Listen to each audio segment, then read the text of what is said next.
Bismillahirrahmanirrahim. Assalamualaikum warahmatullahi wabarakatuh. Nama saya Ruslan, kelas A21.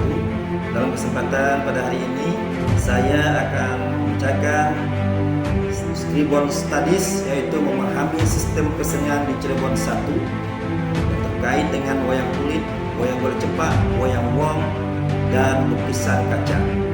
Dalam proses islamisasi di Jawa pada umumnya dan Cirebon pada khususnya, para wali memanfaatkan seni sebagai sarana dakwahnya. Beberapa kesenian yang dijadikan media islamisasi di Cirebon, salah satu di antaranya adalah wayang. Yang pertama, wayang kulit. Asal usul dan sejarah wayang kulit Cirebon. Datangnya Sunan Kalijaga ke wilayah Cirebon bertujuan untuk menyebarkan dakwah Islam, dan media yang digunakan oleh Sunan Kalijaga pada waktu itu diantaranya adalah wayang kulit. Dalam budaya Cirebon, terutama dalam budaya pedalangannya, Sunan Kalijaga dipercaya pada waktu itu sebagai Ki Sunan dalam panggung. Tetapi dalam versi yang lain, Ki Sunan dalam panggung ini dipercaya sebagai Sesiti Jenar dan bukannya Sunan Kalijaga. Sunan Kalijaga ini pula yang memperkenalkan suluk atau syair Malang Sumirang yang merupakan suluk khas Cirebon. Kemudian karakteristik tokoh dalam pertunjukan wayang kulit Cirebon. Di antara ciri khas yang paling mencolok adalah jumlah tokoh kenakawan yang mencapai 9 dan bukan 4 seperti wayang kulit pada umumnya. Angka 9 tersebut merupakan lambang dari jumlah wali, yaitu dalam wali songo. Kemudian peranan wayang kulit dalam menyampaikan cerita dan nilai-nilai budaya.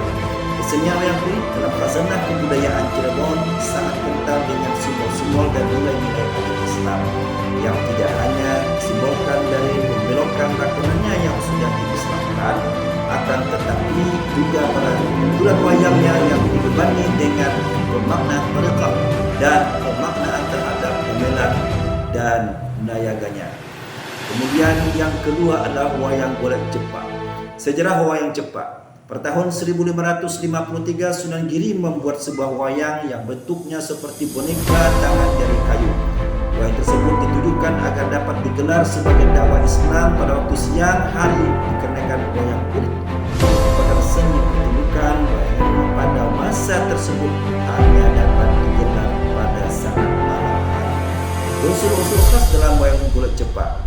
Khas lagi dari jenis wayang ini adalah tidak mengambil sumber cerita dan ramayana dari Muhammad, tetapi menciptakan cerita babat tokoh pemimpin desa, babat kesultanan atau babat. Perbandingan antara wayang bola cepak dengan jenis wayang lain. Aspek lain yang membuatnya tertarik dalam menunjukkan wayang cepak adalah keberhasilan wayang yang dibentuk oleh bangunan Cirebon dan tokoh-tokoh dalam cerita yang digambarkan tidak berasal dari generasi Abraham dan Ramayana, melainkan dari para wanita dan legenda wali songo. Kemudian yang ketiga adalah wayang wong. Jenis kesenian wayang yang juga pernah tumbuh berkembang di Cirebon adalah kesenian wayang wong. Jenis kesenian ini disebutkan lahir dari kreativitas seniman atas kebutuhan pendidikan wayang sejak tahun 1921 muncullah kreativitas wayang wong. Daerah wayang wong sebelumnya mengambil lakonan dari tokoh Ramayana dan karena itu seluruh atribut dari tokoh dalam wayang wong disesuaikan dengan atribut tokoh wayangan dengan wajah yang berbentuk topeng atau kedok wayang wong. Yang keempat, lukisan kaca. Lukisan kaca adalah hasil karya seni lukis yang dibuat pada media permukaan kaca. Asal-usul seni lukis kaca. Seni lukis kaca yang ada di Kabupaten Cirebon diperkirakan mulai ada sejak ataupun sekitar abad ke-18 ketika Sultan membuat lambang kebersamaan Keraton Cirebon. Lambang itu bentuk harimau macan yang bertuliskan huruf Arab kaligrafi di atas selembar kaca bening. Lambang Keraton Cirebon itu dikenal dengan sebutan Macan Ali. Keindahan lukisan pada kaca tersebut membuat seniman Cirebon lainnya mengembangkan di luar keraton pada kira-kira abad ke-19. Pada awalnya, seni lukis kaca di luar keraton Cirebon terdapat pada sandaran kursi dan kaca-kaca jendela atau pintu, kemudian berkembang pada objek lukisan yang menafaskan Islam seperti Ka'bah, masjid, dan gua. Bahkan lukisan semacam itu oleh masyarakat pedesaan disebut figura atau lukisan bingkai.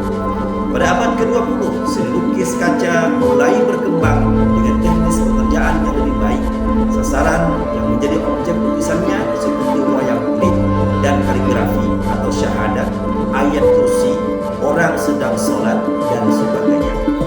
Tema yang umumnya diangkat dalam lukisan kaca, yaitu tema dalam lukisan kaca sebagian besar berupa figur wayang dan kaligrafi. Selain itu terdapat pula tema dengan gambar masjid, pura, dan pemandangan. Tokoh-tokoh kawan juga bisa ditemukan dalam lukisan kaca.